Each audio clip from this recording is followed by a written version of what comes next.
Bonjour à tous et bienvenue sur la chaîne YouTube. Aujourd'hui on va parler de l'OGC Nice et en particulier de Patrick Vieira et Jean-Pierre River, mais surtout du monsieur Patrick Vieira. Pourquoi j'ai décidé de faire cette petite vidéo sur l'OGC Nice? D'abord parce que je trouve que l'OGC Nice c'est un club qui depuis 3-4 ans euh, développe un bon football, a une très bonne politique sportive et qu'on en parle peu. Et aussi parce que le GC Nice, pour moi, a réussi un tour de force à double titre. Alors, d'abord, et j'en avais, je crois, déjà un petit peu parlé, l'arrivée de Patrick Vieira à l'OGC Nice est une très bonne chose. Et d'ailleurs, il devrait y avoir une autre arrivée similaire en Ligue 1. Peut-être, éventuellement, on n'en est pas encore sûr, mais ça devrait peut-être être l'arrivée de Thierry Henry au Girondins de Bordeaux, mais ça, on verra si ça se fait. Mais en tout cas, aujourd'hui, on est là pour parler de Patrick Vieira à l'OGC Nice, et donc ça, moi, je trouve que c'est une bonne chose. C'est une bonne chose parce que c'est un entraîneur qui a vu pas mal de choses, hein, mine de rien, en tant que joueur d'abord, hein, Arsenal, Inter de Milan et, euh, et autres, mais surtout en tant qu'entraîneur, il a quand même vu certes, certaines petites choses, pardon, Manchester City, où il a d'ailleurs également joué. Euh, il a aussi vu New York City et maintenant l'OGC Nice. Donc c'est quand même un bon petit parcours. C'est un début de carrière d'entraîneur, mais c'est un bon petit parcours. Il a quand même vu donc deux championnats différents. Et c'est vrai, deux championnats complètement opposés. Un championnat. Alors Manchester City c'était les U21, je crois qu'il avait, ou les U23, et New York City par contre c'était l'équipe 1.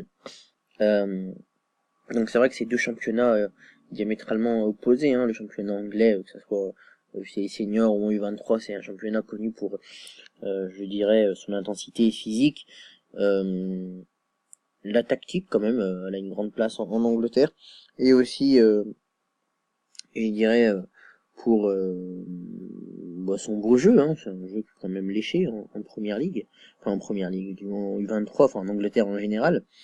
Et ensuite il y a le championnat américain là qui est un championnat avec, c'est vrai, un peu moins de beau jeu, en tout cas beau jeu au sens où nous, Européens, nous l'entendons. C'est plus un championnat où on aime faire le buzz et on aime avoir de belles images et où beaucoup de stars viennent prendre leur retraite, entre guillemets, leur pré-retraite.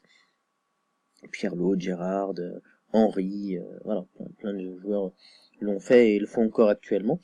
Et là, donc, il est arrivé à l'OGC Nice. Je trouve que c'est un beau coup de la part de Jean-Pierre River de faire venir un coach comme Patrick Vieira. Ah bon, on sait qu'il y a eu des ratés hein, avec ce type de joueur, de ce type de coach. Hein, grands joueurs qui ont voulu devenir entraîneurs. On a vu Makelele qui est arrivé à Bastia et qui a malheureusement pas eu un franc succès.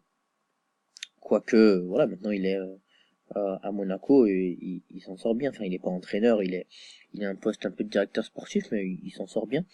Et donc, Vieira est arrivé à l'OGC Nice. Moi, je trouve que c'est pas mal. Ça va être un nouveau regard. Ça, je trouve que c'est important. J'en ai jamais parlé forcément dans mes vidéos, mais moi, je trouve que le football français a longtemps tourné en rond au niveau de ses entraîneurs. On a vu depuis, je dirais, près 4 ans, et l'arrivée de Bielsa. Je crois que c'était la première du type. Non, l'arrivée d'Ancelotti était avant celle de Bielsa, donc l'arrivée d'Ancelotti. L'arrivée de coach étranger, ça faisait un moment qu'on n'avait pas vu en France, en tout cas, on en avait pas vu en France pour des clubs de premier plan, comme peuvent l'être Paris, Marseille, par exemple. Et on l'a vu avec justement Bielsa, Ancelotti, qui sont passés, Jardim, bon, on a aussi vu Emery, Tourelle, mais ça c'est très récent. Lucien Favre, très récemment encore à, à Nice, mais c'est très récent. Donc moi je suis content qu'on ait, voilà, ces nouveaux coachs et j'ai envie de considérer un peu même ces joueurs français, hein, Makelele, Vieira, un peu comme des coachs étrangers. Pourquoi? Parce que c'est des gens qui, c'est vrai, ont peut-être fait leur formation en France, mais ils ont une grande expérience internationale du football. Ils ont fait l'essentiel de leur carrière de footballeur à l'international.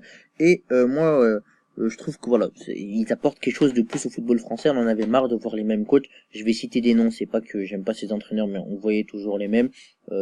Les Duprat, les Antonetti, voilà, tous ceux qu'on a vu faire un football béton et qui n'apportaient pas grand-chose au football français. Je pense que voilà, la nouvelle génération de coachs est en train d'arriver enfin. les Libop aussi, hein. La nouvelle génération de coach est en train d'arriver. Enfin, c'est une très bonne chose et ça nous a permis déjà de voir du meilleur football et ça devrait continuer. En plus, le championnat de France s'ouvre et ça c'est très bien. Et là aujourd'hui, donc d'abord je viens saluer, je dirais, donc l'arrivée de Patrick Vieira comme je l'ai dit à Nice, parce que je pense que c'est une bonne chose et j'ai envie de symboliser cette bonne chose, je dirais, par un cas concret, et c'est le cas Mario Balotelli. Pourquoi le cas Mario Balotelli? Parce que Balotelli a annoncé hier, enfin Nice a annoncé hier, mais donc Balotelli est forcément d'accord avec ce qui a été annoncé, qu'il resterait à l'OGC Nice.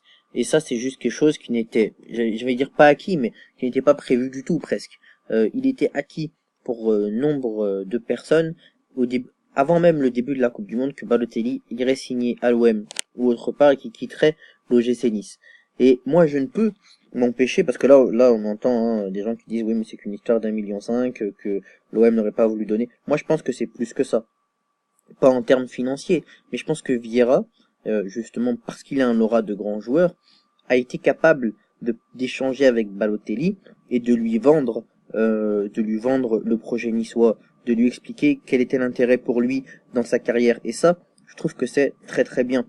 Ça veut dire que il a déjà une aura sur son vestiaire et déjà il a une légitimité supplémentaire de par sa carrière. Mais en plus, en ayant réussi ce tour de force, en ayant réussi à parler à Balotelli et devant le vestiaire, ça lui rajoute encore une aura supplémentaire. Donc moi je dis bravo, monsieur Patrick Vieira, pour avoir fait ça. Et en plus, voilà, ce qu'on peut voir, c'est vraiment que il a la taille patron, c'est-à-dire qu'il a aussi été capable d'aller voir Jean-Pierre River et de lui dire, écoute, oui, tu voulais des liquidités, oui, parce que forcément, il comptait sur à peu près 10-12 millions pour Balotelli en le vendant à l'OM, et il a été capable d'aller voir sa direction et de tenir bon et de dire non, on va le garder. Et surtout, quand Balotelli, à un moment, ne voulait pas revenir à l'entraînement ou est revenu un peu tardivement à l'entraînement, il faut savoir que Vieira a eu une attitude très louable de mon point de vue. Il a pas dit oh Balotelli on est triste, c'est un grand joueur. Non non. Il a dit ça m'exaspère, je fais ma préparation, je veux que ça se passe bien. Il a dit oui Balotelli est un joueur important de l'effectif. S'il veut revenir à Nice, globalement je dis pas les mots pour moi, s'il veut revenir à Nice, il connaît le chemin, il y a une place pour lui. Maintenant, Balotelli n'est pas le centre de l'équipe. Et ça, il y a plein de coachs, surtout dans des clubs un peu comme Nice, où Balotelli est clairement la tête de gondole et un joueur important. Plein de coachs qui n'auraient pas eu, vous m'excusez l'expression, mais les couilles de le faire. Et Vieira a eu les couilles de le faire parce qu'il a l'habitude de fréquenter des grands vestiaires, parce que il a justement cette expérience un peu de travailler avec des grands joueurs, parce qu'on sait que Vieira, même en fin de carrière, quand il était à l'Inter et que certains se moquaient un peu de lui, il se blesse tout le temps, il se blesse tout le temps. Ouais, mais il avait déjà un rôle dans le vestiaire, et comme il avait un rôle en équipe de France important lors des grandes compétitions internationales, et on le savait. Donc moi juste, je voulais faire cette vidéo pour saluer le choix de Nice, en ayant choisi de prendre Patrick Vieira, et le tour de force de Patrick Vieira en ayant réussi à garder Balotelli, parce que à plus d'un titre, d'un point de vue économique, d'un point de vue humain, c'est une prouesse qu'a réussi Patrick Vieira. Maintenant, je pense qu'il va s'atteler à bien faire jouer Balotelli dans son système, à en faire il sera forcément son attaquant de pointe, mais à en faire un killer, redevenir un killer. Et je vais vous dire, j'ai envie de prendre un petit pari. Je pense que Balotelli va mettre, il avait mis à peu près 13 buts la saison dernière, je pense qu'il va mettre sa vingtaine de buts en championnat cette année, Balotelli. Et je pense qu'il va être à la quintessence de ses moyens parce que Vieira va lui donner la possibilité d'avoir cela. Voilà, j'espère que la vidéo vous a plu. Comme vous l'avez vu ces derniers temps, il y a une vidéo par jour. J'essaye de faire un max de contenu pour vous. Parce que je vois que la chaîne grossit, ça me fait plaisir et je sais que ça vous fait plaisir, je pense, d'avoir du contenu. N'hésitez pas à laisser vos commentaires, à liker, à commenter, à partager et surtout à conseiller la chaîne à vos amis, à me proposer des thèmes aussi. Je sais que je vais faire une vidéo très prochainement sur la Serie A parce que Pierre, un abonné, me l'a demandé, donc attendez-vous à ça. Avant la fin de la semaine, il y aura une vidéo sur la Serie A. C'est promis, Pierre, je ne t'ai pas oublié si tu regardes cette vidéo. Et puis, voilà, partagez la chaîne à vos amis. Et on se retrouve très rapidement pour de nouvelles vidéos, pour de nouveaux concepts. Je vous prépare plein de belles choses. Salut les amis.